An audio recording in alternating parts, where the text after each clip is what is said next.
ਚੁੰਝ ਤੇ ਗੀਤ ਸੀ ਇਹ ਤੇਰੀ ਸੋਹਣੀ ਟੋਰ ਦੇ ਨੀ ਸਰੂ ਦੇ ਬੂਟਿਆਂ ਦੇ ਲੱਕ ਦੇ ਹੁਲਾਰਿਆਂ ਨੇ ਜਾਨ ਕੱਢ ਲਈ ਏ ਜਿਸ ਦੇ ਮਹੀਨੇ ਵਿੱਚ ਉੜਦੇ ਕਬੂਤਰਾਂ ਦੀ।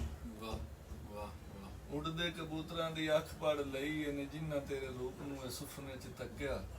ਨਿਖਿੜੇ ਹੋਏ ਮੁਖੜੇ ਤੂੰ ਇੰਜ ਪਿਆ ਜਾਪਦਾ ਕਿ ਨਿਖਿੜੇ ਹੋਏ ਮੁਖੜੇ ਤੂੰ ਇੰਜ ਪਿਆ ਜਾਪਦਾ ਕਿ ਸੋਕੇ ਦੀਆਂ ਮਾਰੀਆਂ ਨੀ ਫਸਲਾਂ ਨੂੰ ਲੱਗਿਆ ਹੈ ਪਾਣੀ ਜਿਵੇਂ ਨਹਿਰ ਦਾ। ਵਾਹ ਵਾਹ ਵਾਹ।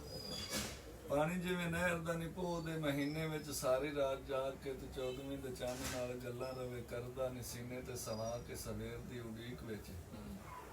ਸਵੇਰ ਦੀ ਉਡੀਕ ਵਿੱਚ ਕੱਟੇ ਨੇ ਉਹ ਨੀਂਦਰੇ ਅੱਖਾਂ ਦੀਆਂ ਲਾਲੀਆਂ ਸਬੂਤ ਮੇਰੇ ਕੋਲ ਨੇ। ਸਬੂਤ ਮੇਰੇ ਕੋਲ ਨੇ ਬਾਸਮਤੀ ਚਾਵਲਾਂ ਦੀ ਬਾਸ ਜਦੋਂ ਖਿਲਰੇ ਤੇ ਆਂਡੀਆਂ ਗਵਾਂਡੀਆਂ ਦੇ ਹਾਂ ਜਾਵੇ ਚੀਰਦੀ। ਕਿਸੇ ਮੁਟਿਆਰ ਦੇ ਉਹ ਸੰਗ ਵਿੱਚੋਂ ਲੈਂਦਿਆਂ ਪੋਲਿਆਂ ਗਿਰਾਂ ਵਾਂਗੂ ਤੇਰੇ ਸੋਹਣੇ ਹਾਸਿਆਂ ਦੀ ਗਾਹ ਪਈ ਹੋਈ ਹੈ। ਵਾਹ ਵਾਹ ਵਾਹ। ਗਾਹ ਪਈ ਹੋਈ ਹੈ ਨੀ ਤੇਰੇ ਨਾਲ ਟੁਰਦੇ ਉਹ ਬੋਲਦੇ ਪਛਾਵੇਂ ਦੀ ਨੀ ਜਿਸ ਦੇ ਦੀਦਾਰ ਲਈ ਆਲਣੇ ਚੋਂ ਡਿੱਗ ਕੇ ਤੇ ਬੋਟ ਮਾਰ ਗਏ ਨੇ। ਓਏ ਹੋਏ।